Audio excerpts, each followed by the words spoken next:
Sergeant First Class Noel. I'm in the State Food Program office.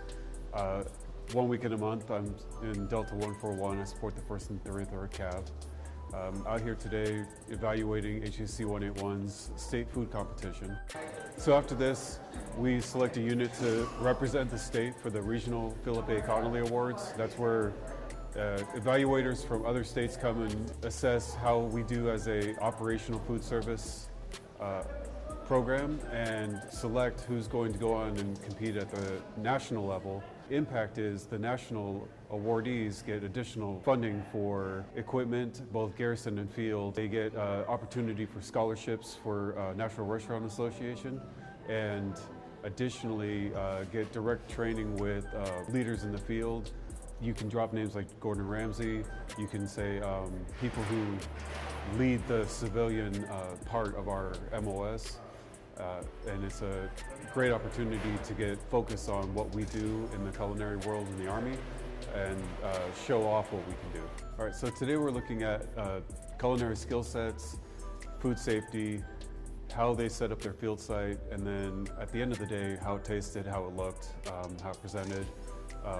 Part of doing that is we distribute evaluators throughout the serving line at the beginning of the serving period, about 40 minutes later, closer to the end of an hour-and-a-half serving period, and together we sit down and figure out what does your meal look like? Did I get the same thing you did? Did it taste the same? Was it still hot? How was the customer service? And then at the end of the day, we also pool some of the other customers, the other soldiers that ate, and kind of ask their feedback on how they thought everything went, down to what was offered, how it tasted, and what they'd like to see improved in future menus. So I'm First Sergeant Christian Gabriel. I'm the First Sergeant for HHC 181. I'm also the Operations Sergeant for the battalion. So upon receipt of the mission that we were doing this around October, earlier this last year, we had all the NCOs for the mess section sit down. We kind of went and pulled one of the DA PAMs that they referenced in relation to the Connelly competition, and just walked through identifying what was the Connelly competition, what were the ins and outs of it, what information did we have at the time, and after we gleaned that information, kind of identified where we felt we were at in relation to those requirements, so we can kind of develop a get well plan. My staff here for the cook section, they're running right about 50% strength, and of the strength that they're missing, it was their senior leadership at the time.